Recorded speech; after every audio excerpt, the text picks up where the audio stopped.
welcome back to my channel. As you can tell by the title down below, this is going to be a massive pumpkin processing day. So if you are new here, hi, my name is Gabby and I have harvested 20 something pumpkins. We probably have 15-ish left. I actually haven't counted. I'm just kind of looking over in my storage section where they all are. And we're going to preserve them all up. So, well, not all of them, but we're going to preserve most of them up. So on the menu today, we've got some pumpkin soup, some roasted pumpkin soup, big batch so we can have some in the freezer, pumpkin mash, again, big batch for in the freezer. We're going to make some pumpkin puree and turn some of that pumpkin puree straight away into a pumpkin pie, like a traditional American Thanksgiving pumpkin pie. I've never had that before and I'm so excited to try it. I know the timing is like definitely not near Thanksgiving and I'm in Australia, but it's just something I really want to do and try, and I got an abundance of pumpkins, so may as well. Some pumpkin snickerdoodle cookies. Again, I'm just going to do a single batch of that probably just because I've never made it before. Pop it in the freezer, hopefully they turn out good, and then it's going to be a sweet treat. Also with the snickerdoodles, that's going to be low carb / low to no added sugar for our diet. Pumpkin pie is going to be traditional though. That's just going to be like a little sweet treat for us, and I'm going to share that amongst family. As I do have my dishwasher on in the background, so sorry if you can hear that. And originally I would love to can some more pumpkin. If you've seen my previous video, we have canned some pumpkin. Unfortunately, that was a flop. So I did mention in that video, my biggest fear with canning them is I thought that the flesh was too soft, the pumpkins that I have, which is the Grey Crown hybrid variety, by the way. Yeah, I thought the flesh was too soft and I was correct. So I did film my first experience opening up the cans, hoping to turn it into some roasted pumpkin, but it was a fail. I'll insert that footage now. So on this day, I decided to do a roast dinner using the jar pumpkin. The whole purpose of using this jars, of making the jars of pumpkin, is so I can roast it for just roast veggies on the side, whether it's roast or steak or whatever we have for dinner. So I just had everything laid out. I like to do this just a way to organize, and as you can see, I got some spinach from last year's garden, and this pumpkin looks absolutely beautiful considering it was in the jar or in the can for just over a month. I just thought it looked absolutely stunning. Nick helped me open up the jar, and just the look and the smell of it, my doubts of it being too soft kind of went away until... Alright, so I've just drained the pumpkin and this just isn't the right pumpkin to can. It is completely mush, which that's what I did think was going to happen. And it's just so watery. So I'm not sure. I might try a different day, open up a couple of the jars and try and make it as like a mash. But even then it's just so watery. I don't know. Unfortunately, what I wanted it for was to do roast pumpkin, so that's definitely not it. It smells really sweet though, it smells good. Yeah. But trial and error. So I just think, again, it's just more so the variety of this pumpkin, just because it is a very soft pumpkin. But with future pumpkins, I'll definitely process them and save them in the freezer in different ways. Alrighty, so over here is where we store all of my pumpkins.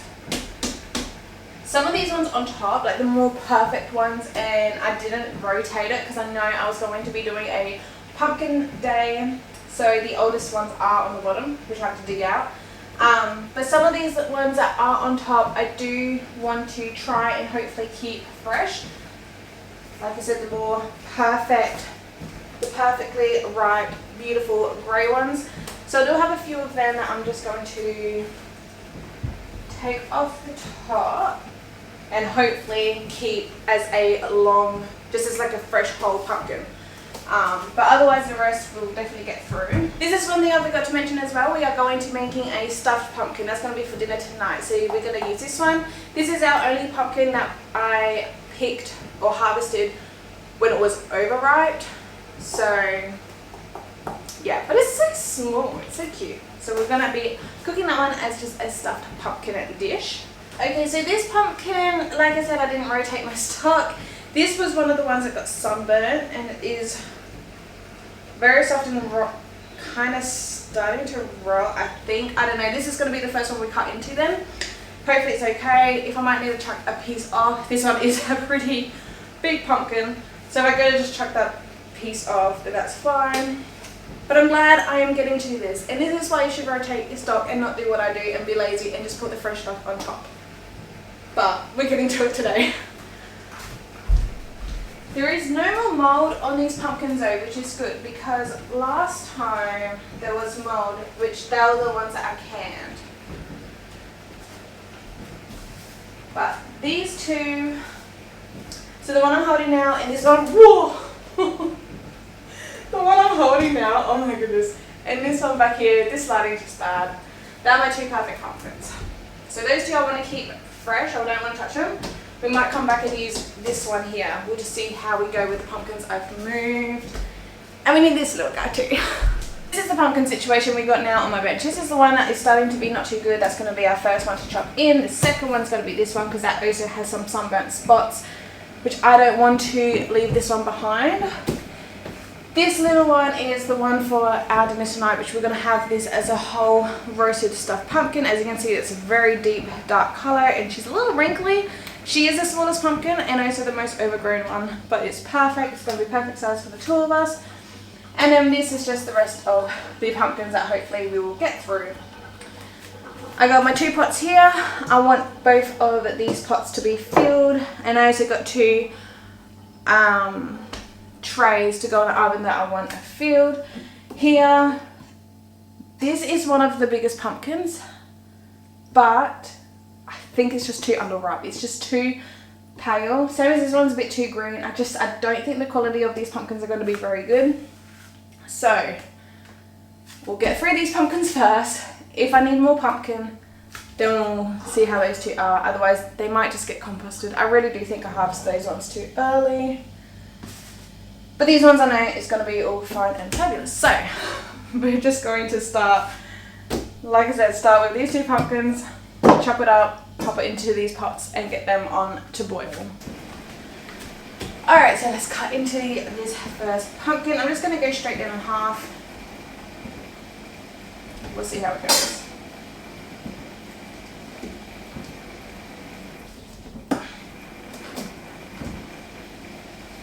God, it's so big. The variety of pumpkin that I grew is called Grey Crown Hybrid. They have a very thin but super strong, tough skin. The flesh is nice and soft, but because the skin's tough, it was hard to cut through. Okay, my half is kind of a bit wonky, but that's alright. Wow, it just smells. Every time I cut into one of these pumpkins, it's just like the smell is amazing. Okay, so the flesh inside of here is fine. This is where the soft spot is. When I get closer to that, it might be a little bit yucky. I might need to cut a little bit off, but otherwise this is perfect. Smells so good. And another project I do want to get into today, I also got one of these green bags. I don't like to compost these bags. I know they are like decompostable, but I'm just using it as a compost bag, and I'm just going to shake this stuff out. So we're going to scoop out the seeds and pop it in this bag. Normally I use just my bowls, but I think I need my bowls, so I don't want to fill them up with stuff. So I'm just using one of these bags. But another project I want to get to today is while we're making mashed potatoes, this isn't potatoes, mashed pumpkin for in the freezer, and making, well, everything that we're making pumpkin wise. I do have cauliflowers that I need to use, but I don't need to use them to the end of this week. So I might make some cauliflower cheese to pop it in the freezer. So we'll see if we get to that. Pumpkins is number one priority.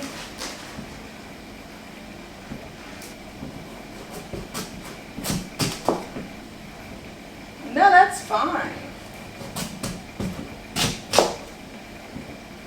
I know that's the tiniest little bit. Okay, so here's where the sunburn is, and that's where it's starting to get a little bit yucky on the skin.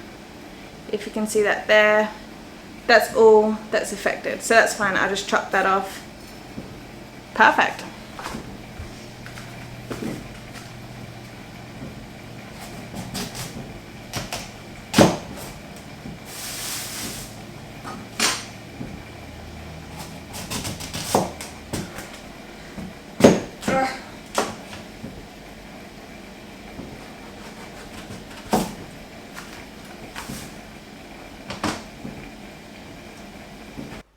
So working with these pumpkins, my goal was to get enough diced up to fill both of those pots so then they can go onto the boil.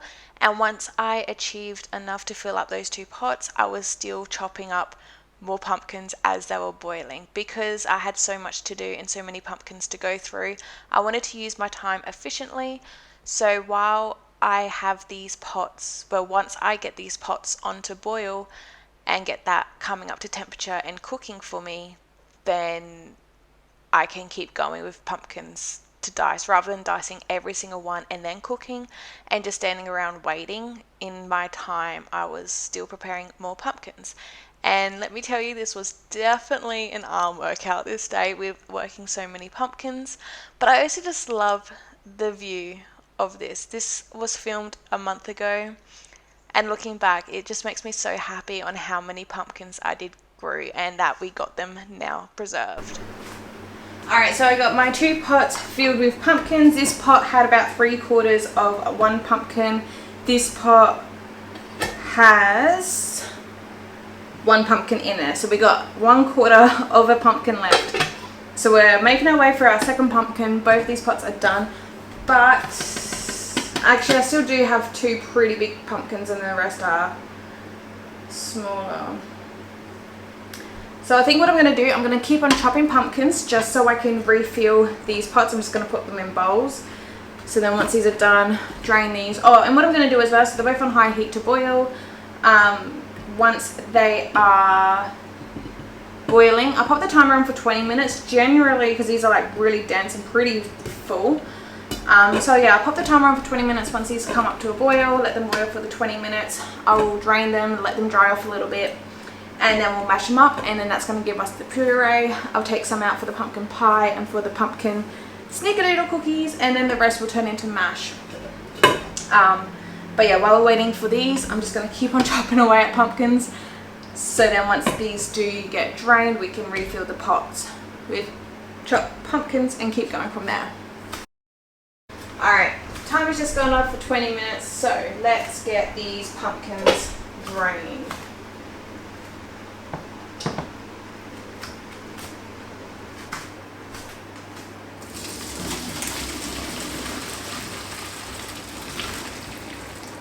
Okay, that other pot's not going to fit in there. Actually, I'll just pop it back in this, I reckon. So in the 20 minutes of the pumpkins boiling, I did get a lot chopped up. Nick did come in and give me a hand as well, so that definitely made it go a lot more faster. As you can see, I got the bags ready to be dumped with the compost, and these bowls full ready to be refilled with the pots that I've just now cooked and is draining and drying. So this pot is completely full. I'm going to fill that up with water and pop that back onto the stove. And with the other pumpkins we got chopped, hasn't filled up the other pot, but it did get most of the way there. So the ones that I did drain, just so I can get my strainer back to drain the other pot, I just popped into the bowl that I just reused. I don't know, I don't have many bowls. It was definitely frustrating working with a small amount of bowls. Just your normal cooking, those bowls was fine. I never had an issue, but doing a big preserving project like this, and this being my first big preserving project, it was definitely a little bit frustrating not having enough bowls on hand, but that is fine. That is, we managed, we worked it out, and it is all good. So I'm just rotating the pots, the pumpkin from the pots to the bowls and the bowls to the pots, and it all worked out perfectly fine.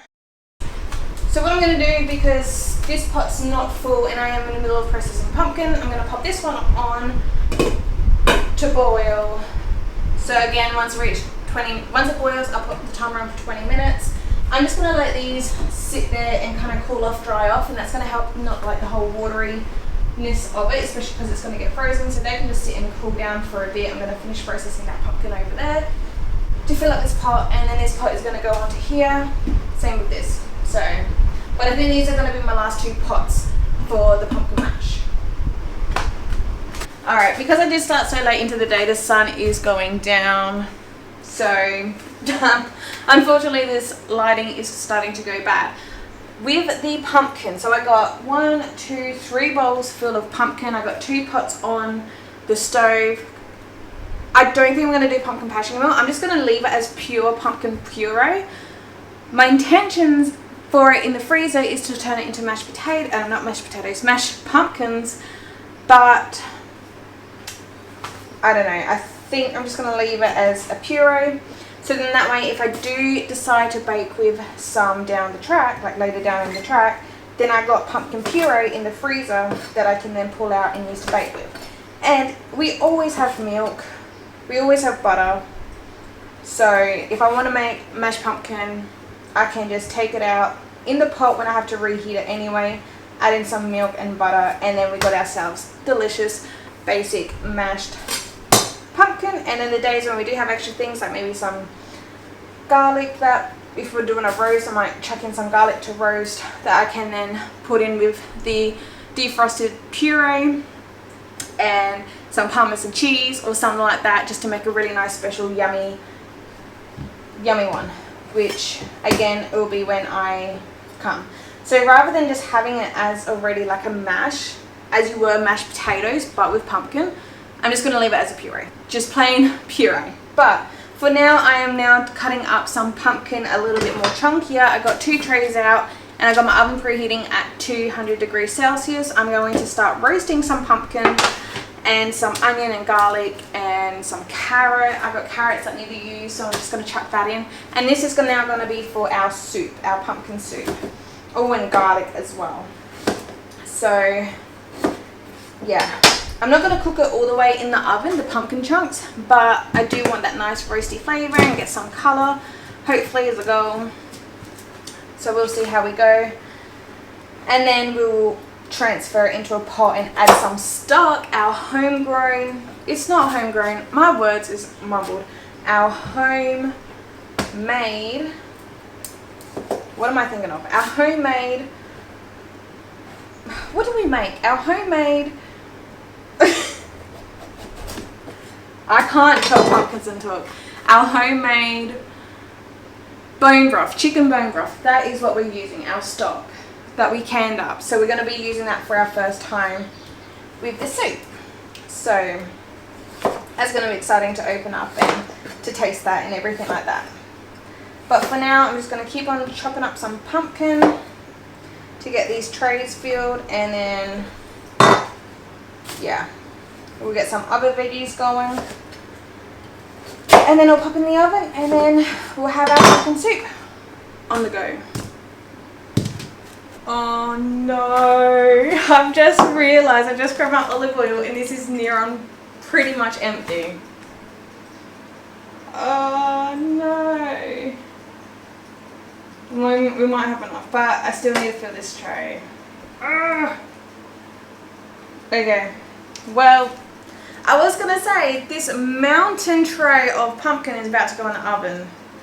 And while it was in the oven, I was going to prepare this tray with the other veggies like the onion and the carrot and the garlic. But I guess I have to go to the store and get some olive oil.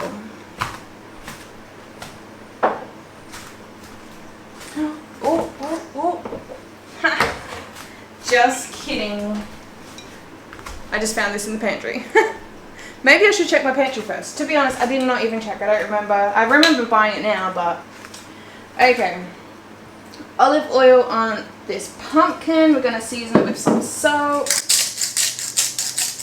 And now this is going to go straight into the oven at 200 degrees Celsius for, I don't even know, probably about 20 minutes or so. Yeah, we're just going to chuck it in now and see what happens. And hopefully with this being so mounted high, hopefully it'll be okay. This pumpkin is going to be for dinner. These 2 pumpkins I'm not going to get to today. So they're going to go back. Oh, hello, seed. These are going to go back into storage. And yeah, I'm just going to do onions, garlic, carrot on this tray and chuck that in the bottom of the oven. So it's not going to get much color, but it will still get a little bit toasty and roasty and ready. So then once the pumpkins that's boiling on the stove comes off, we can then start the soup on the stove. With the carrots, onion and garlic, I'm just going to again drizzle on some olive oil, sprinkle on some salt, and this is half a head or half a, what is it called, bulb of garlic, 4 medium-sized carrots and 2 onions that I just kind of chunked up, and this is just going to go on the bottom of the oven. So again, it's not going to create much color being on the bottom, but it's just going to help the process along a little bit. Alright, where are we at? The pumpkin is now off of the stove. I got my pot here. I'm not going to worry about washing out this pot because this is the biggest pot I have. This is going to be used for the soup. So it's just boiled pumpkin. I'm going to put pumpkin in it and make it into soup. I'm not going to wash out that pot. Over here though, we got bowls and pots and strainers full of pumpkin that I do need to puree, but I'm thinking about starting dinner. So do I get dinner prepared? I think I'm going to get dinner prepared ready to go into the oven. So then when the stuff comes out of the oven, then my prepared dinner dish can then go in the oven. And then we can start the soup. So then dinner will be cooking in the oven. The soup will be boiling on the stove. And then I can have some time to mash up all this pumpkin that I've just cooked and bag it. Yes, I do need to do the pie, make pastry for the pie, and that needs to chill in the fridge. You know what, the pie might end up being tomorrow. Yeah, I think the pie is going to be postponed till tomorrow. But yes, we're going to now start on dinner, which again is going to be the stuffed pumpkin. And things we need for stuffed pumpkin is cherry tomatoes, feta cheese, whoa, garlic, onion, so walnuts we need. Well, since I'm not going to be making pumpkin pie, I'm going to use my pie dish to get this assembled. Using a whole block of feta, which is what, 200-gram block of feta. And yes, if you've guessed, the cherry tomato feta pasta, TikTok pasta, that is my inspiration. I've never tried that pasta, but what I was thinking with the pumpkin, the stuffed pumpkin, flavor-wise, is like a roasted pumpkin salad. You got your spinach, your pumpkin, your feta, your tomatoes, your red onion. I don't have red onion though. I've got regular onion or brown onion. So these cherry tomatoes I brought last week. They need to be used. So I'm using the rest of those type, which was just the grape tomatoes is what they are. And now these ones are just your regular cherry tomatoes. I don't even know how much to do. I do got more cherry tomatoes if I need, which I think I will do some more tomato. I'm not going to do more tomato. I'm just going to do half this block of feta. I don't know what I'm going to do with this other half now, but that seemed like a lot of feta. Because this pumpkin's not that big. So I'll figure out something with that. These, yeah, I'll keep it like that. Onion. But what was I saying? So yeah, I never tried the TikTok pasta. But I just thought with a roasted pumpkin salad, this is kind of very similar ingredients. I'm just going to use this. Oh no, what am I doing? I have a bag. They're very similar ingredients to the roasted pumpkin salad.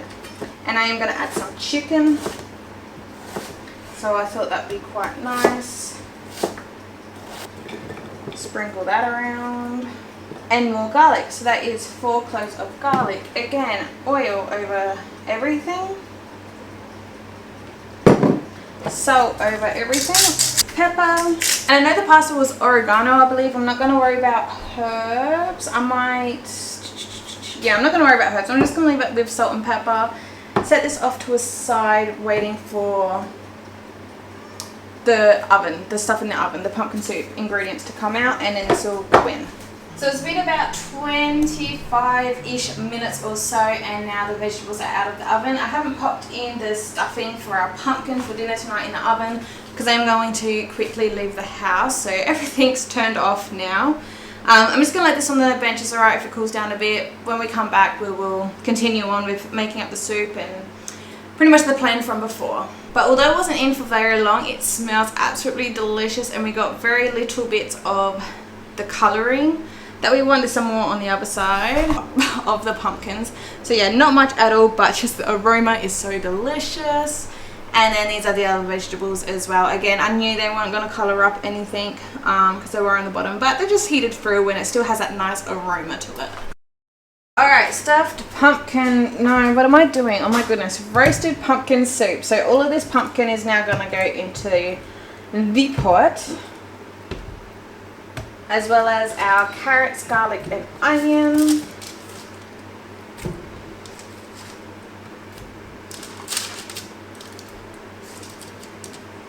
And I did just pull 2 out just to start with, but this is our home preserved homemade chicken bone broth that I canned up start of this month. So we're going to, I just noticed I done the date 22, the year 22. So I'll have to go back and check that now with the others. But as you can see, there's a little bit of settlement on the bottom. The strainer I have isn't that fine. So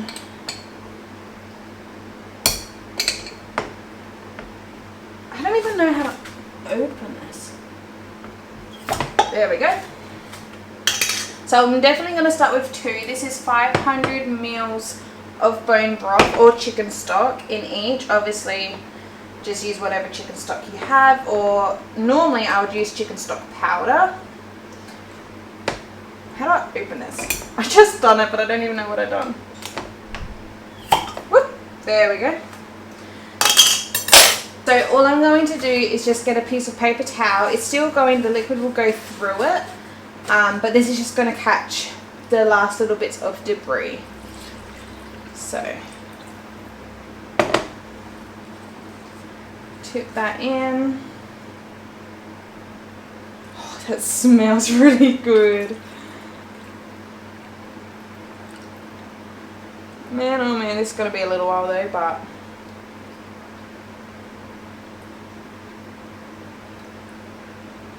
that's 1 jar. You know what? I'm just going to dump it, I think. I mean, nothing got caught. Maybe it is fine. I don't know what I'm doing. Let's just see. Yeah. Maybe it is all fine. Right. So now with our stock in here, it isn't completely full. Do I want it completely full? I don't know. Do I add another later? What to do? Oh, and also if you don't want to add chicken stock, you don't have to have chicken stock. You can definitely just have vegetable stock. I'm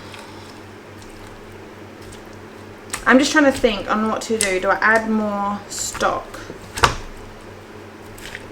I think I will. I'll get 1 more jar.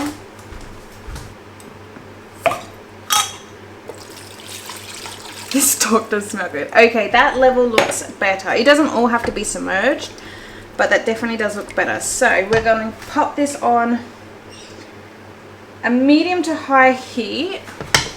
And I want this boiling for, I'd say probably half an hour to an hour. I do want to make sure the carrots are submerged because that's what's going to take the longest to cook, is the carrots.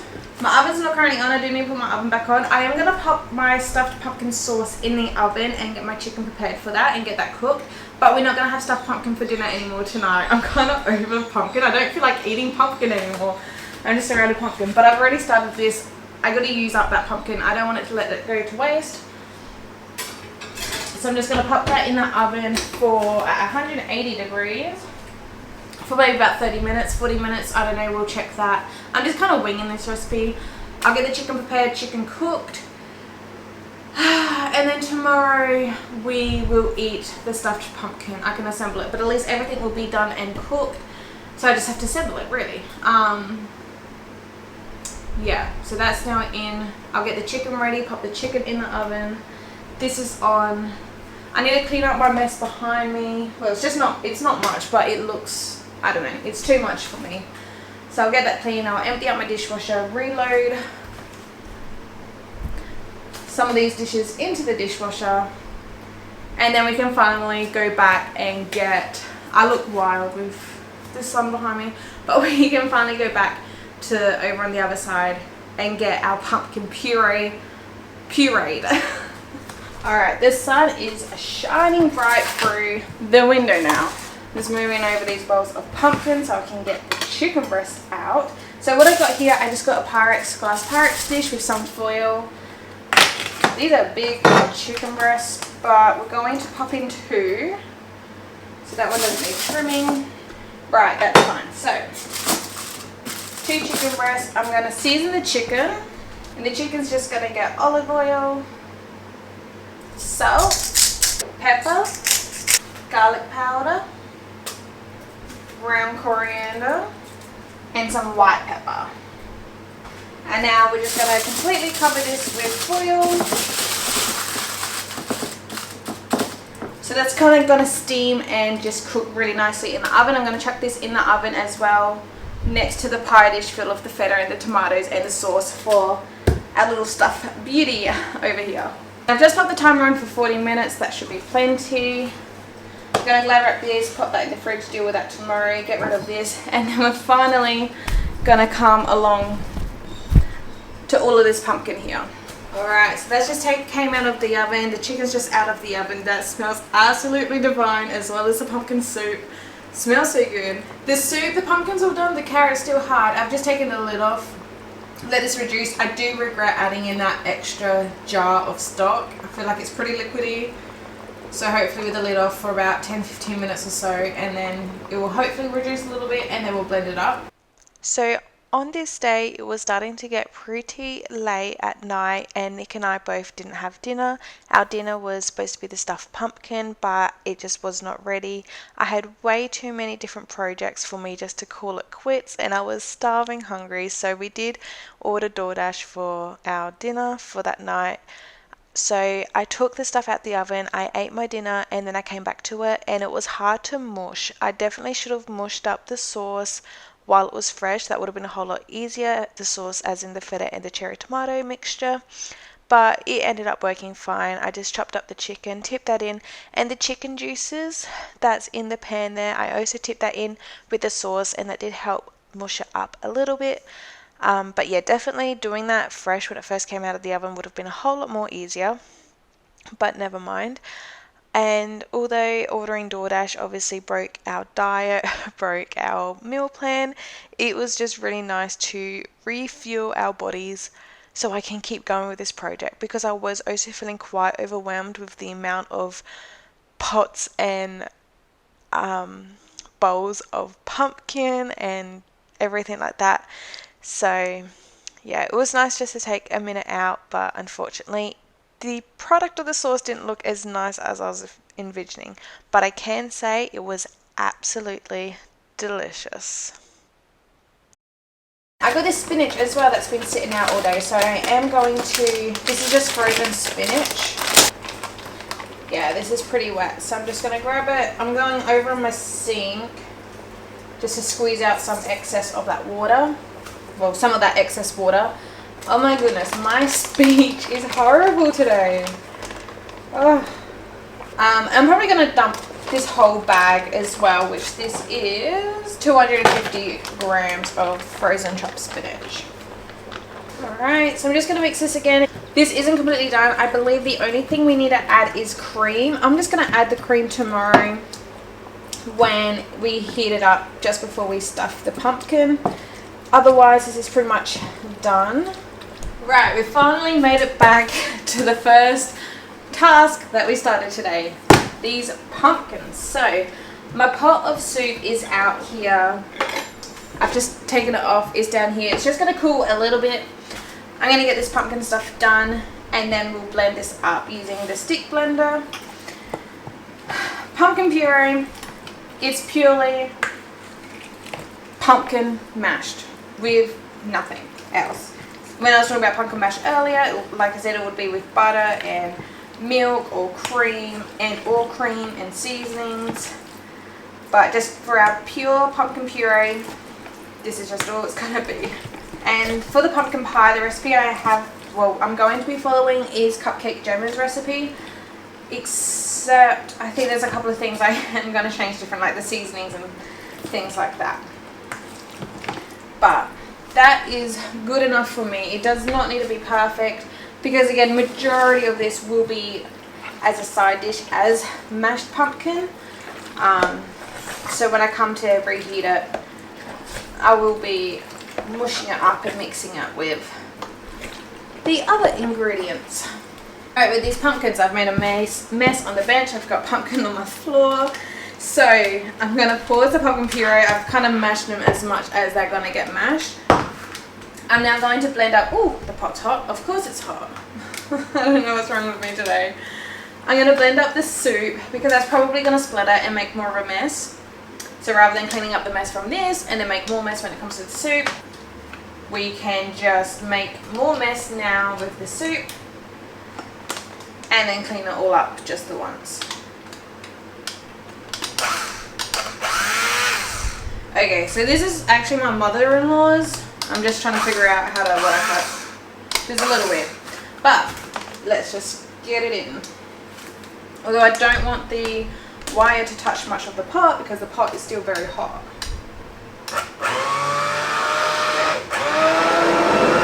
So essentially you don't, it does have these little vents in the side of here. You do not want that to come above the surface with it on. That's where you get your splatters. So see how there's a piece of carrot? I'm just going to kind of grab that, push it under, turn on the blender and let it do its thing under the soup. Alright, so the consistency of this is really, really good. I feel like by the appearance it's a little bit chunky, and I think it's the carrot. The carrot is a bit too tough, but it should be fine. It's good enough for Nick and I. What I should have done is just put the stock and the carrot and the onion in the pot first for a bit and then added the pumpkin, knowing I got a soft flesh pumpkin that it will only take 15 minutes to boil. But I didn't really think of that at the time. I just kind of dumped it all together. Anywho, we're going to add in some cream. I'm going to add in about half a cup of cream, maybe about 3/4 of a cup of cream. I'm just using what I got left in here, and we'll just blend that together. And now adding as much cream is depending on personal preference, on how much cream you would like. I can just tell by the color I'd want more cream, so I'm going to add like another half a cup. So essentially about a cup in total. I'm now going to taste it for flavor and for seasoning and the texture. It actually does look kind of more smoother now that the cream is in there. The consistency is perfect. I'm happy with the consistency. But now it's just the flavor. See if it needs to add any salt, pepper, more garlic, whatever. Alright, I haven't added any seasonings, so we'll just see how it is. Wow. It definitely needs pepper. That's good. That's really good. It's not chunky like I thought with the carrot. It got blended down pretty well.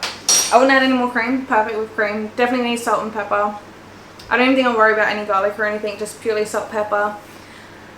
Give it a good old mix, and then I'm going to let it cool down completely. And then we can bag it up and freeze it. Alright, so now with this pumpkin puree, as you can see, there's some water coming out. That can just be a mixture of water that it's boiled in, and also just some natural water from the pumpkin. So that can be a mixture of the water that was boiled in and just some natural water from this pumpkin. Although this pumpkin isn't that watery of a pumpkin, but there's still obviously natural water in produce. So what I'm going to do is I've got sandwich Ziploc bags. So these aren't actual freezer bags. I will then pop these inside of a freezer bag tomorrow once these are frozen. But I've just written on there pumpkin puree and the date with the correct year. And I'm gonna hopefully to get 2 cups.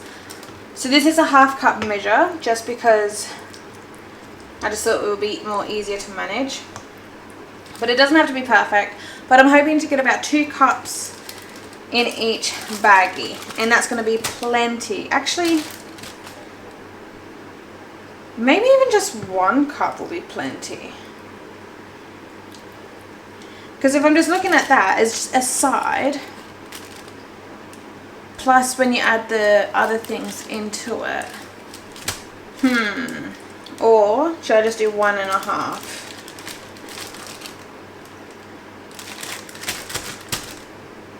Yeah, I'll do 1.5.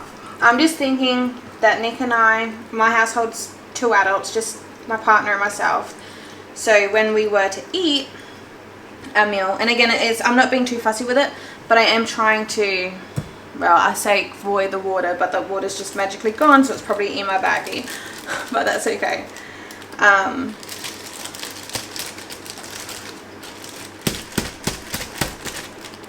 So yeah, I think that's plenty. That is a good amount, I feel like. 1.5 cups for 2 adults. So seal it up, take it the air. I'll fill up these bags. I don't have many bags. I got 1, 2, 3, 4, 5, 6, 7 in total, including this one. What I'll do as well, I'll flatten it like this, and then it can freeze flat. So I'll pop it in the freezer like this. I unfortunately only had 7 of those Ziploc bags left, so I filled those all up with 1.5 cups of pumpkin puree each. And one thing I have noted just now is I never stated on the bags that it contains 1.5 cups. I should have done that because that's definitely handy to know, so I'm glad I do have this footage to look back on and to see what I've done. And then I just condensed it down into the other pots, popped it in the fridge, went out to the shops the day after and brought more bags, and then just finished bagging up the remaining of the pumpkin puree. Alright, so it's now not the next day but the day after, so it's been 2 days since we were last in the kitchen together making all of this pumpkin processing goodness. So the pumpkin soup's all bagged up individually, labelled, dated in the freezer. Pumpkin puree, bagged, labelled, dated, freezer. I got my stuffed pumpkin filling still. We're going to have that as like a late lunch, early dinner kind of thing for tonight. So we're going to stuff up that pumpkin, and we're going to make a pumpkin pie. So that's what we're going to start on now, is the crust, because the crust has to sit in the fridge for a couple of hours, or the pastry for the pie. So we're going to start on that, and then we'll stuff our pumpkin, enjoy that, finish the pumpkin pie. And in the meantime, I still do want to do that cauliflower cheese, because I haven't done that yet, and I really do need to use these cauliflowers, so we'll also get that done. And then our pumpkin processing day, that's now gone over to 2 days, will be complete. So let's start this pie dough, or this pie crust. And I do believe I have mentioned this earlier, like the other day when we were in the kitchen together. But for this pie filling, oh, and off to the side here, so this is the puree that I kept that I didn't freeze for our pie, and this is our stuffing, which I need this pie dish now. I should have just popped it in a bowl, but that's fine. But for our pumpkin pie, this recipe is from Cupcake Gemma. So what I do is I just watched her video and done the pumpkin pie filling. I wrote it down, basic, simple, 1 page, just so I can understand. And same as her pie pastry. So we're gonna do our pie pastry. I'll leave the video that I got this recipe from down in the description box below, but she uses grams for majority of her measurements, which is good. I know that's the correct way to go. It's just easier just to scoop up with a cup, but that's fine. So we first want 255 grams of just plain flour. Right, 256, good enough for me. So we'll set that off to the side, turn that off.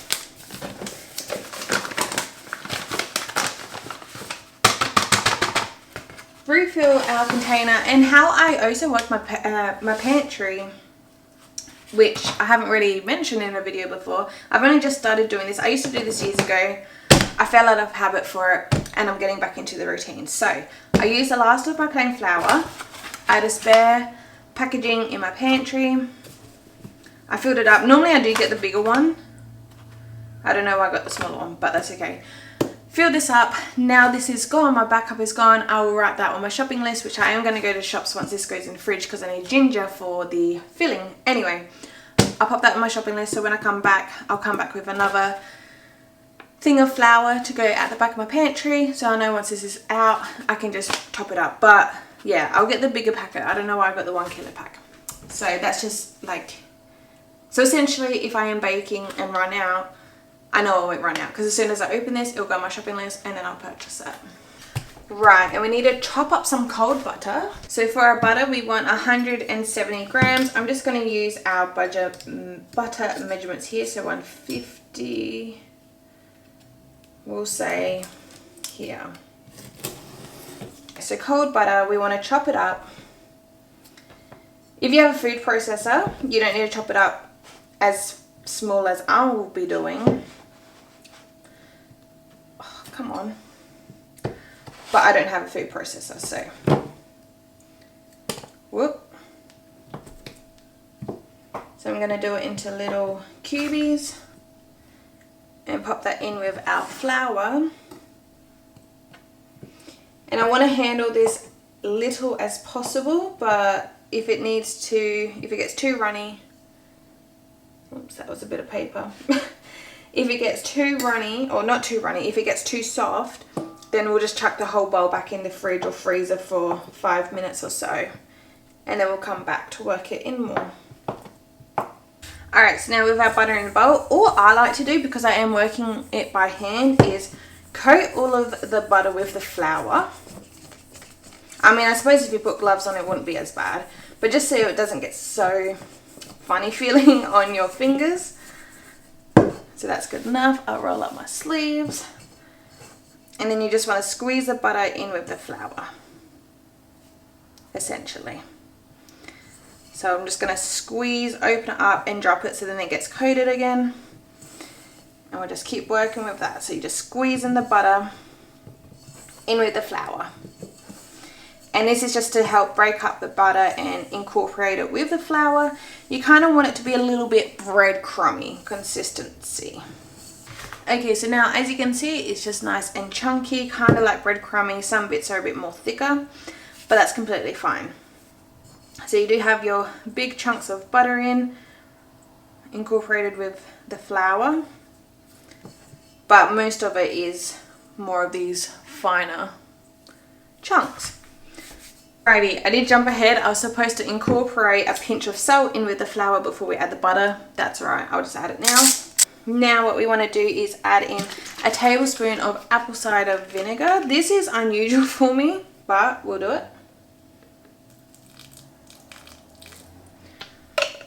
That was probably a big tablespoon, but that's okay. And in my mug here, I have got 1/3 cup of water with an ice cube, and we're going to tip in about half of this water, because we may not need all of it. And you do want your water ice cold just to help keep this butter nice and cold. And again, just going in with my hands to get it all incorporated. So I'm just going to dump this out now. So I'm just going to knead it slightly on this counter. You can see this gorgeous yellow color of the dough with all that butter. There's a lot of butter in here. I'm just going to pat it down into a disc. This is just going to help chill it quicker. And when we come to rolling, it'll just be easier. Now taking some plastic wrap just to wrap this dough up. There we go, this dough can now go into the fridge overnight. It can go in for up to a week. I'm gonna do it for a couple of hours. But yeah, you do want to try and have it in your fridge to just kind of rest and to chill up and firm up and get all that butter back to a hard solid again. So yeah, a couple of hours and then we'll finish our pie. We've now finally got the fun task of cutting open this teeny tiny pumpkin to stuff. Actually, I want to weigh it. I'm just curious. So with all of our pumpkins, this was the smallest pumpkin. As you can see, my hand kind of like covers majority of the surface of it. But yeah, this was the smallest pumpkin, and it was also the only pumpkin that was overripe. Like, that's very deep, and I don't know, like deep in color. See how it's kind of wrinkly? It's not soft or anything, but if it did get left on the vine for much longer, it would have just probably started decomposing on the vine. So it is still just under 1.4 kilos of pumpkin. But with that, we obviously need to cut open the top. So should I go around or just cut it? I think I'll just cut it. Actually, I'm going to need a bigger knife.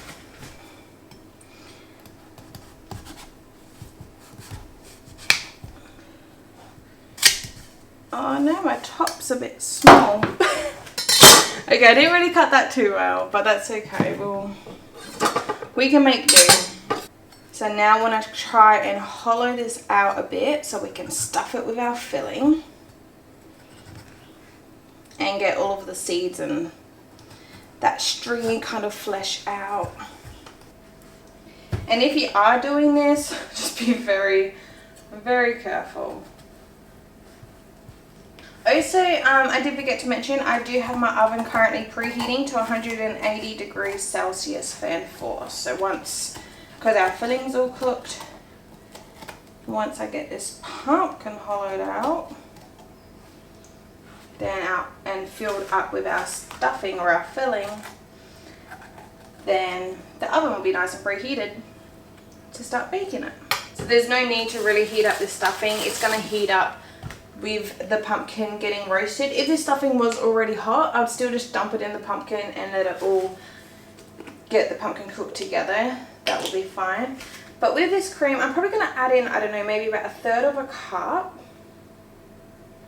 And I'll just do a handful of mozzarella cheese. We do have our feta cheese in this mixture already. I'm just going to use that spoon I scraped at the pumpkin stuff with just to mix this up. And any of this excess mixture, I'm just going to probably freeze. And then this is just going to be a really yummy snack one night or one day. Or like a really simple yummy lunch. So I'll show you a close-up of what our filling is looking like. So as you can see, it's even the sound's nice and moist, and it's just, yeah, it's good. It smells so good. Right, and now we'll spoon it in our pumpkin. Oh, the walnuts. I was supposed to add the walnuts in. That's alright. I'm just going to crush them up with my hand a little bit. And I'm just going to add a layer of walnuts here.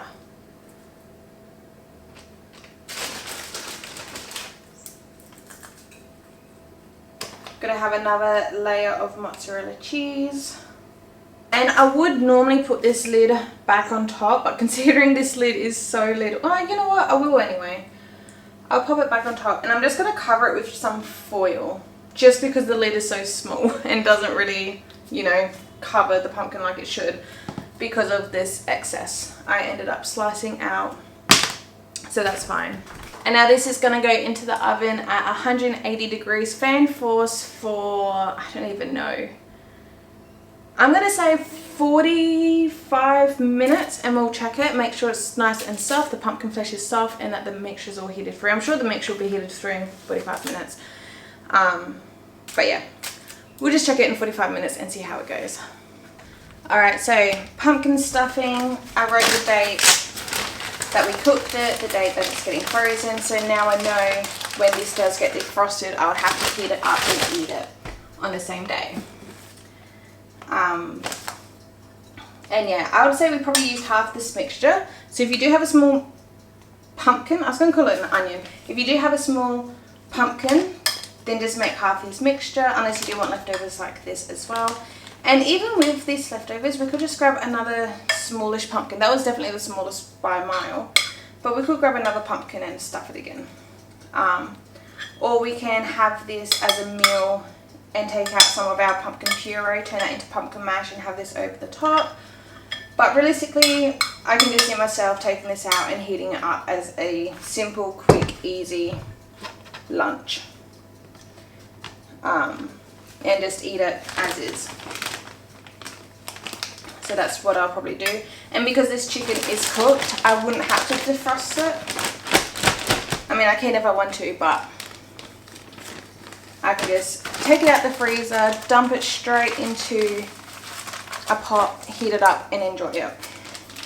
So it definitely doesn't look the most appetizing in a bag. But same thing that I usually do is just kind of squishing it out. and one that just helps to keep everything kind of uniform in the freezer, stacking it nice and flat, and it's going to help, if I were to defrost it, it will help it defrost it. So this is a bonus thing which I was not expecting, but another meal or lunch, either like a side to dinner for the two of us or lunch for one of us in the freezer, which yeah, I was not planning to do, but bonus. Alright, so I just tidied up my work area slightly. What we're going to do now is we're going to start the filling for the pumpkin pie. So white sugar, we want 45 grams. My skill of just dumping while weighing is not very good. So it's something I need practicing on. There we go, 45 grams, which is not much. Brown sugar, we want 65 grams. So it is a total of 100 grams of sugar. So brown sugar, we want 65 grams. I should have tared it, but I did just say it's a total of 100 grams. So let's take some of this out. I probably, because I am very bad, I don't have a good skill of weighing and stopping slowly. I should probably do it individually, but I ain't going to. Oh crap, I forgot the eggs were there. Okay.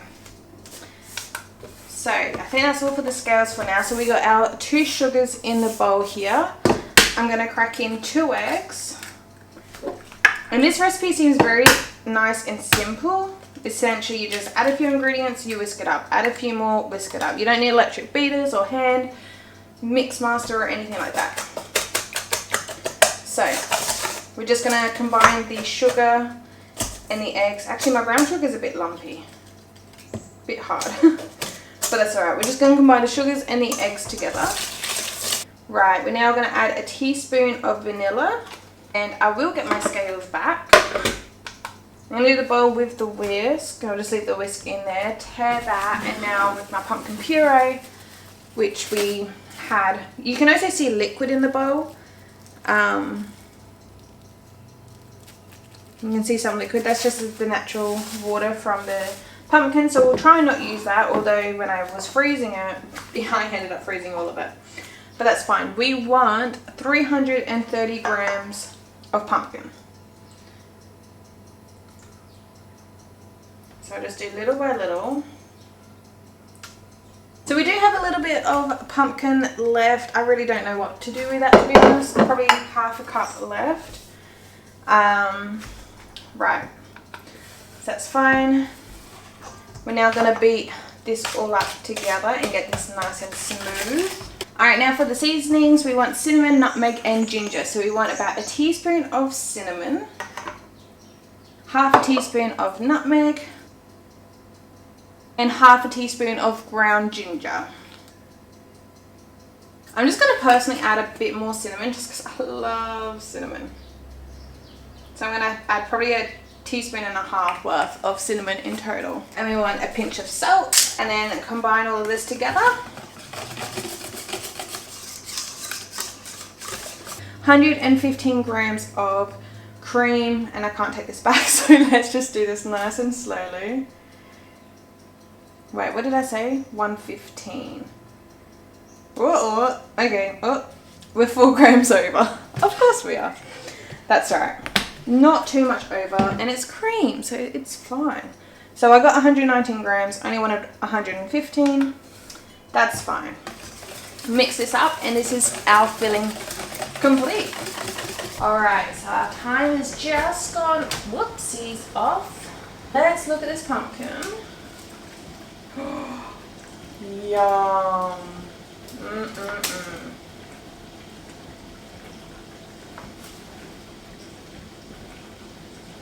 Flesh is hot, soft on the outside. Let me just get something to stab it. You can see all this ooey gooey cheese. I'm just gonna, at the behind, take a fork. Oh, she's still pretty tough.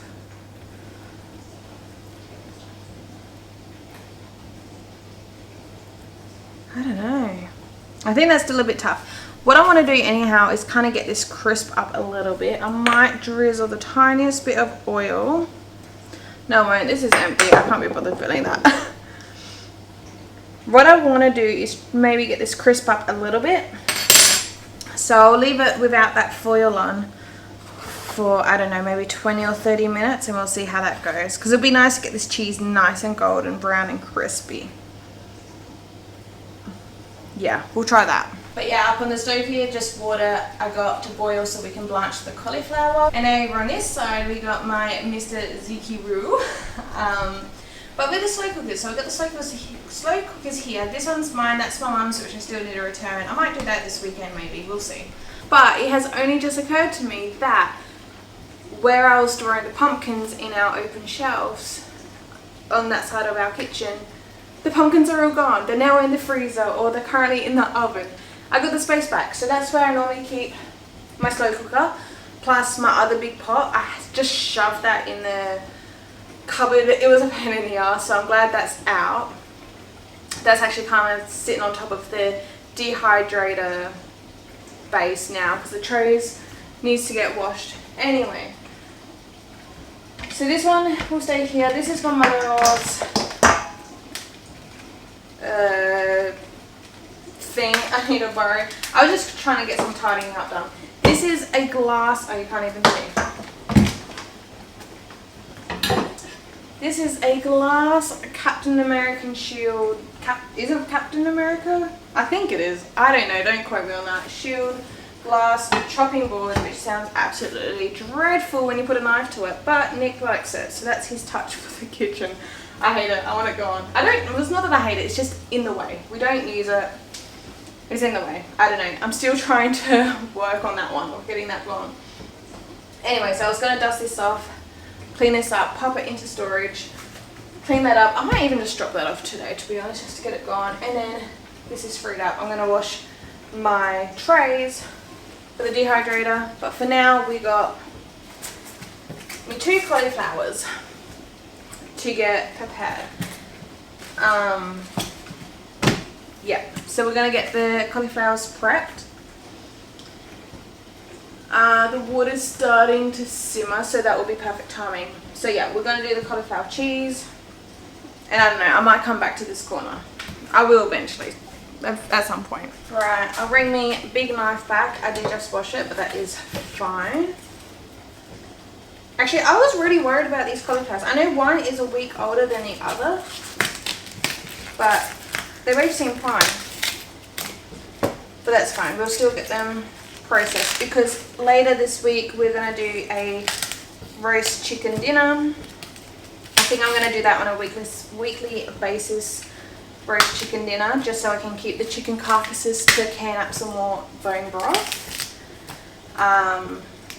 Especially now it is coming into the cooler season, and it's definitely going to be soup weather, so I definitely want to, yeah, save as many bones as I can and get that done. So having now cauliflower cheese ready to go in the oven, it's going to be so easy.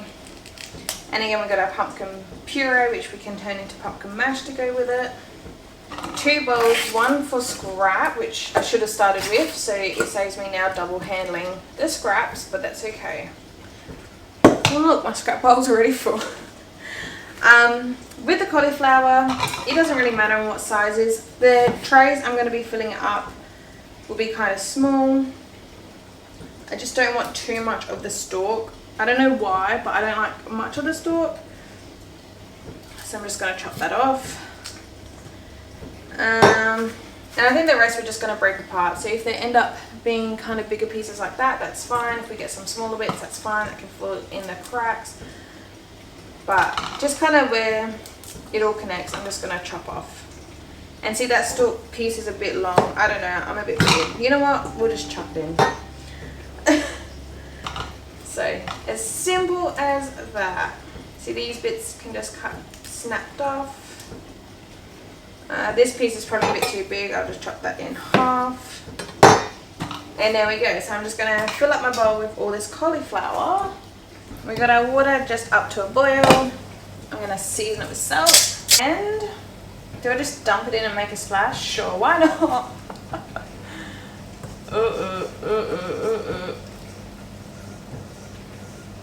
Oh, this is dumb. Hang on, let's...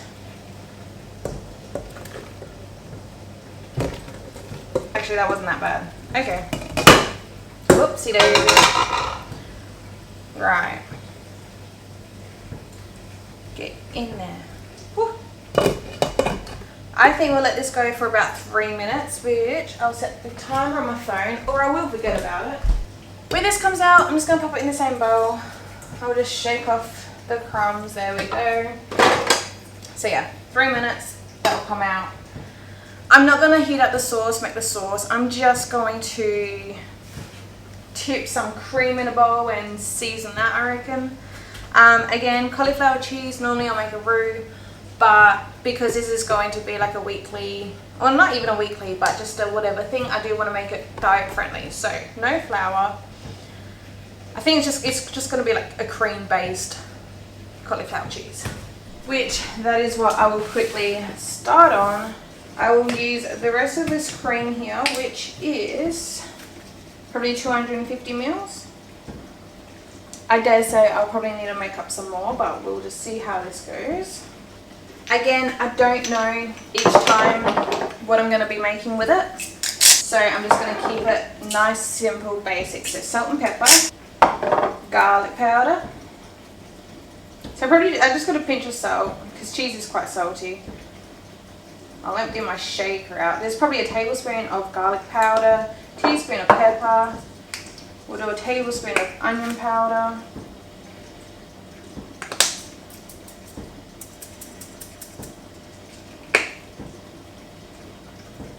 Right, there we go. Simple. Where's my fork? I just use this fork to stab the pumpkin. Just going to use the same fork, that's fine. And this is, yeah, our seasoned cream.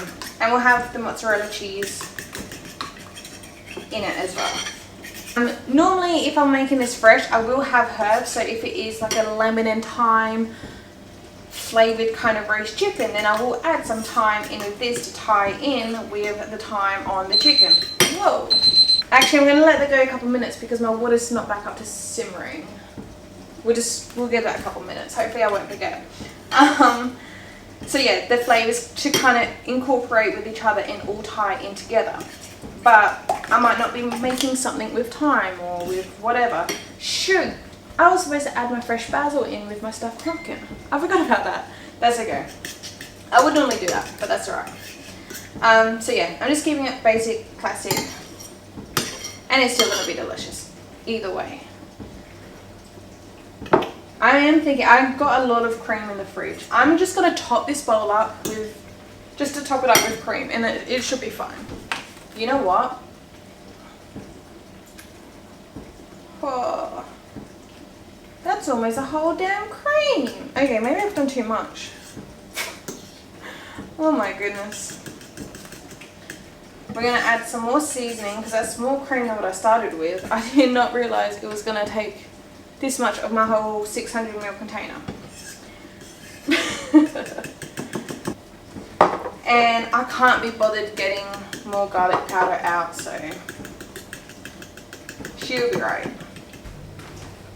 Alright, I do have a timer on. It's got less than a minute to go, so I'm just going to get this out now. The oven has gone off. I'm just going to quickly assemble these and then I'll get it out, just because I wouldn't mind that little bit more golden brown colour on the cheese. My goodness, this is so full. Right.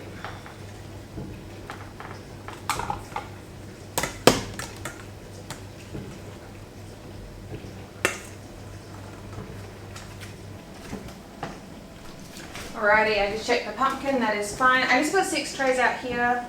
I don't know how much I needed, but we're just going to fill up these trays, these foil trays with the cauliflower. I'll just do one at a time, so if I don't need it all, I can pop it away, and if I need more, I can get some more out. And now all I'm doing is with the leftover cauliflower, I don't think this would have been enough for another tray, and there is some small gaps amongst these trays, so I'm just chopping it up smaller. So then these small bits of cauliflower can fit through the gaps of these trays that are already done. So these will be full.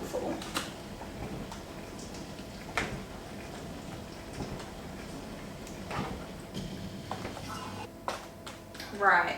And because these are kind of going to be domed up a little bit, I'm not going to add cheese on top because then the cheese is just going to stick onto here. I'm not going to worry about adding the cheese on top. We can add the cheese when I bake, and I'll just write on the lid to add cheese. So now with this cream mixture, I'm just going to scoop it on. I'm just using a 1/4 cup scoop, just kind of scoop it. But I'm doing, I suppose, just under a cup in each one, and that seems to be plenty. And this doesn't even have to be for roast dinners. We could do like bangers and mash and have this on the side, or steak and this as a side, just a side dish really to any kind of meat meal dish. So yeah, I'm happy that cauliflowers are only, I believe it was $3 for a cauliflower. I purchased it, and now we got 4 freezer meals of cauliflower cheese in the freezer. Just with no cheese at the moment, but that's okay. Right, I'm now going to take this pumpkin out.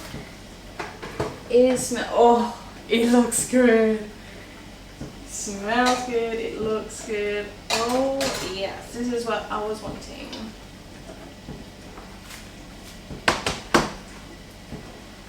Cool. So as you can see, it's nice and golden brown. I don't know how long in total. I can just tell as well that flesh is a lot more softer. I'm going to let this sit for quite a while just to cool down, and then we'll take it out, take some photos, cut it in half and enjoy it. Alrighty, so let's get this pumpkin pie done. So I've just got out the crust. What I'm thinking of now as well, I wish I'd done a double batch of the crust, so then I could half it and put half in the freezer. So if I do decide to turn in some of the pumpkin puree into a pumpkin pie, I don't have to do the crust. The pumpkin puree is already done. All I'd have to do is whip this up, which majority of the ingredients would always have anyway. And then, yeah, I would have this ready. So I wish I did do that, but I obviously didn't do that, but that's okay. Next time, and it doesn't even have to be for pumpkin pie. This is just a normal pie crust that you could use for a range of different types of pies. Dusted with some plain flour. It is very hard, but we are just going to try and get this rolled out. It's just very cold and very hard. Alright, so now with this pumpkin, what am I talking about? This pie, we do want to, so we got a couple of centimeters right around. This is close enough. I wouldn't really want to go any thinner than this, but I also don't really have any excess to trim off from this, from my Pyrex bake dish, which this one is 9.5 inch pie dish, or 24 centimeters. Fold this half over. I've actually never done this before. So we'll grab it and roll it onto our dish here. And then just very gently push it through. So it is still quite a thick, well, some bits are a little bit more thinner. Like it is a bit thinner there. But it is generally, probably I'd say 1/4 centimeter in thickness, maybe a little bit more thicker. But we're just kind of pushing it into the crevice. And now I'm just going to take my knife, because I do have a bit more of an overhang on one side than the other. So, turns out I do have a bit of excess, but that is fine. And what I want to do is I want to do the crimping style as well. So you want 2 fingers and 1 finger and just kind of push in between. I might just kind of pinch and tuck this over and around though, just to get it a bit more thicker in a way, and just more so you don't have just a frayed edge. Alright, so now we'll do our 2 fingers, 1 finger, and just to kind of push it in to get it crimped.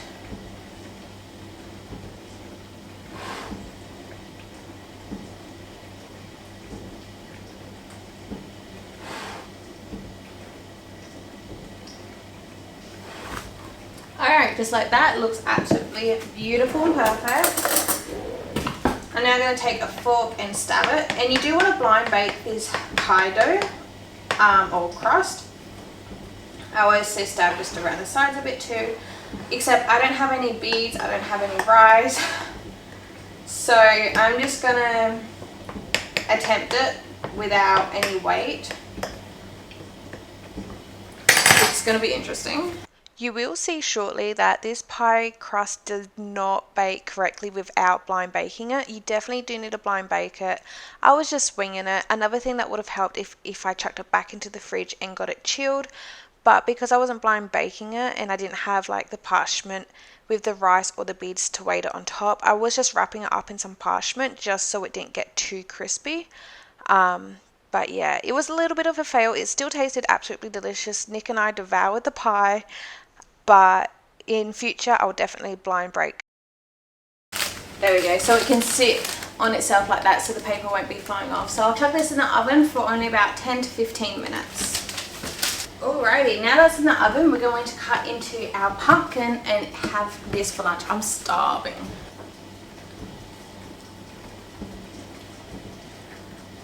Whoop. Yum. That's so cute. Oh, yum. Right. So I'm going to give this one to Nick so he can have half a stuffed pumpkin to enjoy.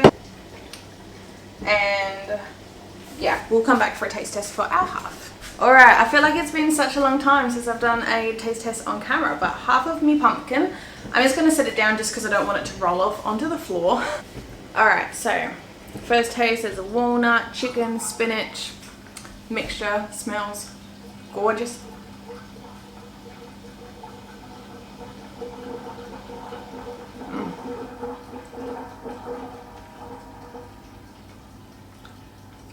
Maybe a little bit more cream. I wish I did do that full block of feta. That is good though. And if I'm being completely honest, the pumpkin's still hard. Yeah, pumpkin's raw. So I think what I should have done.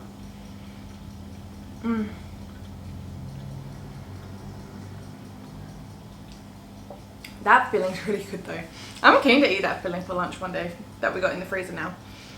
I think what I should have done is hollowed out the pumpkin, line it with foil and bake that. A whole pumpkin with the inside and stuff like hollowed out and baked it so the flesh could have got cooked, and put the foil in as well for probably 30 to 40 minutes. And then I should have removed the foil, filled it and baked it. Again, I didn't look up a recipe for this. I've never made one before. I was just kind of winging it. Yeah, so that's what I should have done. Because that pumpkin is hard. It looks soft. On the outside it's soft, but it's not that. It's not soft. But stuffing's good.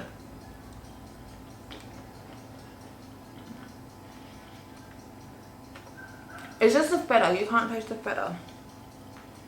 But it was good. Okay, the pumpkin pie crust is starting as a fail. So I knew the base was going to puff up. So hopefully a few stab marks. There we go, I can push out the air. So that's fine. Because I didn't have anything to weight it down. So I figured that was going to happen. But all of my crust on the side has fallen. I don't know if maybe the butter was too warm when it went in the oven, or if it was because there was still nothing to weight it down and it like hold up against the sides. I'm not too sure. So now I'm just trying to fill it up without breaking it. Ooh, she's a bit warm. So it's definitely not going to be a pretty pie anymore, but I'm sure it will still be delicious. It's just not going to be beautiful. But we'll just tip in as much filling as will fit. But like I said, I'm sure it'll still be delicious. Oh. I just don't really want to push it too far with this edge right here. So that is as full as I'm going to get it. Now just bring it around for this side angle, so it's definitely not going to be as pretty as what it once was. And yeah, you can see on this side as well is where it's clapped the worst.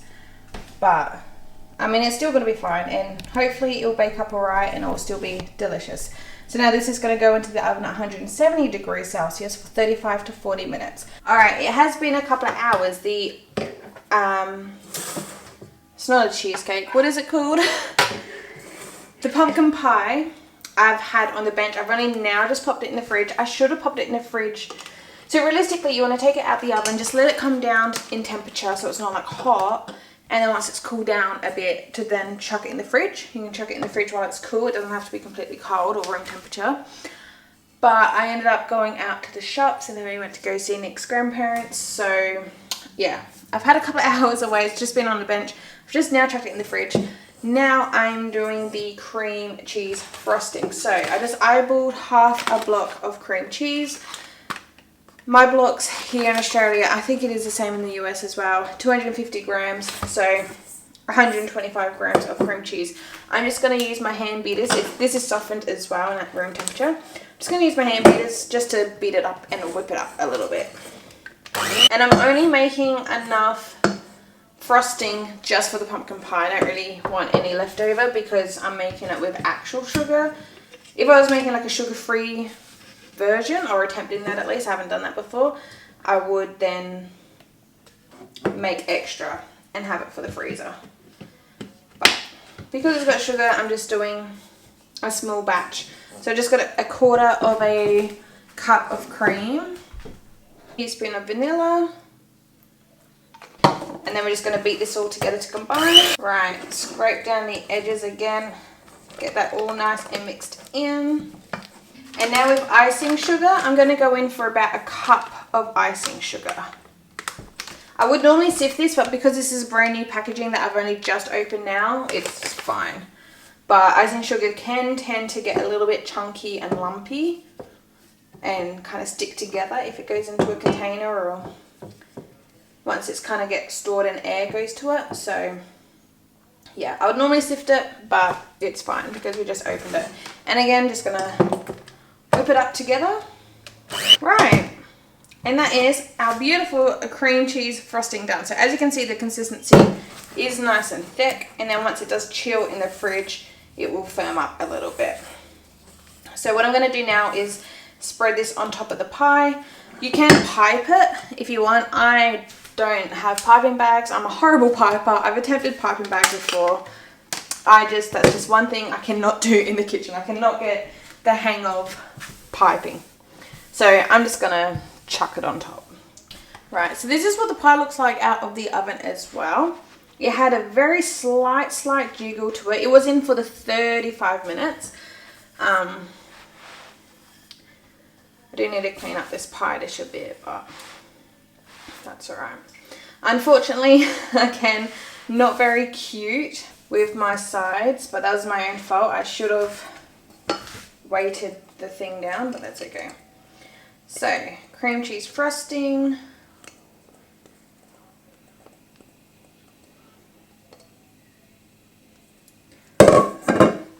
I'm just going to spread this on top. Oh, yum. Love cream cheese frosting. You can just do whipped cream as well if you prefer. But I do like cream cheese frosting, so that's what I'm going to do. I originally had 2 boxes of cream cheese out. For some reason, I had in my head that there was cream cheese in the actual mixture, and then I knew cream cheese frosting. But it's fine. And because that looks very, very basic, I'm just going to give it a very light sprinkling of some cinnamon. My light sprinkling is just getting thicker and thicker, but that's okay. Right. Now I do want to, this is just a clean cloth. Clean this outside off. purely just for the video and because I'm going to be taking some pictures. Although again, it's not the prettiest pie. I know it's not the prettiest pie. If you can pipe, definitely pipe on some rosettes or however you like to. It will definitely look a lot more prettier. But I'm just, again, I can't pipe. I don't have piping skills. But there we go. That's our pie. So I'm going to chuck this back into the fridge, tidy up again, and then I think we are done. So our pumpkin processing day, now over 2 days, and we are done, and we have accomplished a lot. But first, I'll pop this in the fridge. All right, so over these 2 days, we have accomplished a lot. We've made 9 or 10 serves of pumpkin soup. We've done the pumpkin puree, 15, 18 serves of pumpkin puree, and that's enough for Nick and I both as well. Just done our pumpkin pie. We got 4 containers of cauliflower cheese. We made our stuffed pumpkin that we've already enjoyed.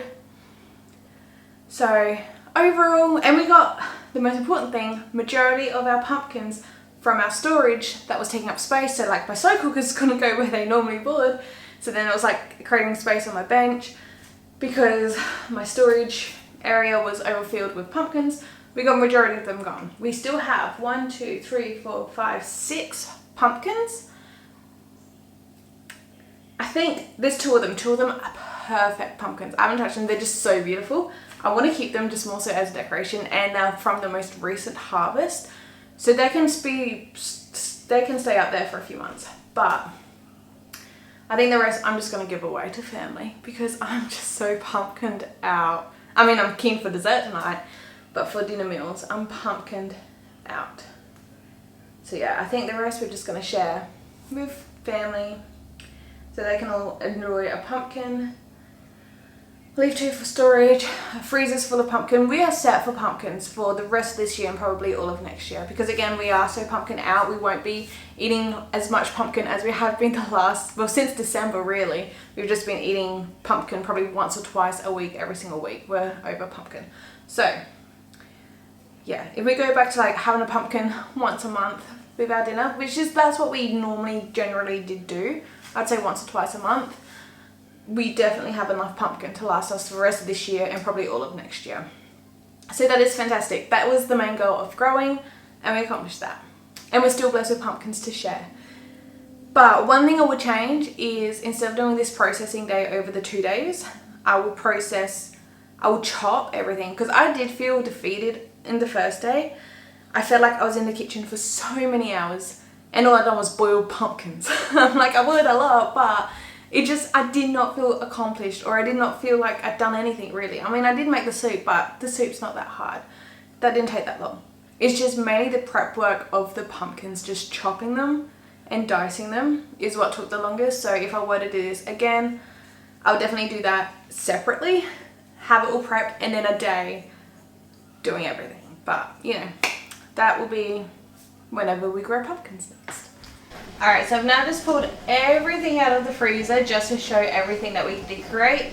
And then just imagine the little stuffed pumpkin there as well. And that's everything. So multiple pumpkin purees. It's kind of weird, the different bags. The standard sandwich bags is very more brighter orange compared to these Ziplocs down in the bottom left side here. Same pumpkin puree, just different bags, so that's kind of interesting. At the front here we got our pumpkin soups, more pumpkin puree all behind. These foil containers are the cauliflower cheeses, so that's the 4 containers stacked up, and that's how high these bags are. I forgot about our, over behind the pie here, our pumpkin stuffing, our stuffed pumpkin stuffing or filling, and of course our pumpkin pie. But I just wanted a little group picture with it all for the thumbnail, just to like have an overview of everything we've done. So I'm now going to pop everything back into the freezer, and then we're going to serve up this pie.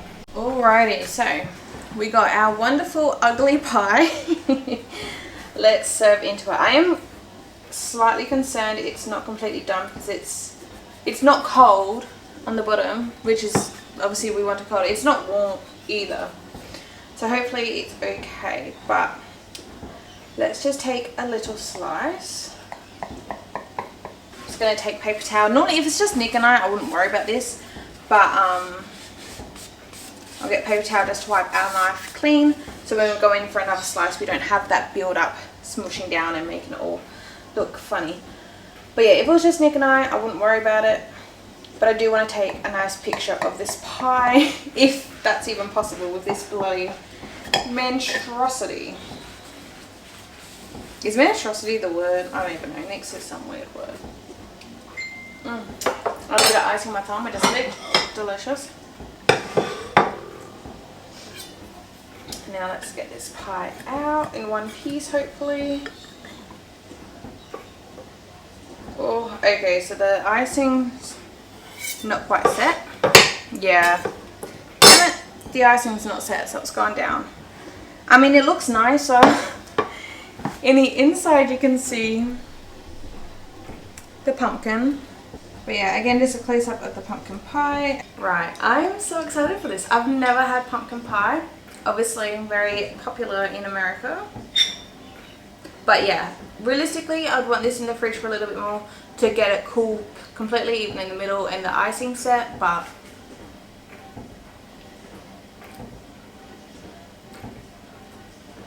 okay.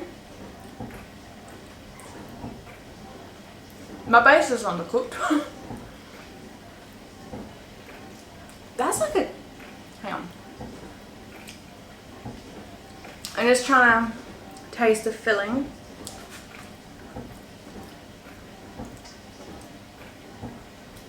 Okay, it definitely does need the icing in the base with it. I like it better altogether.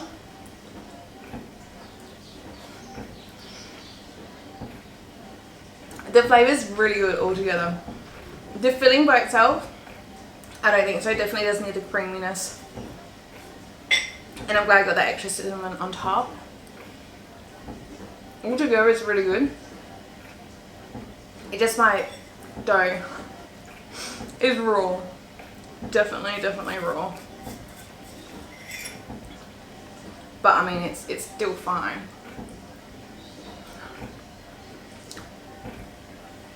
The bottom layer is nice and flaky.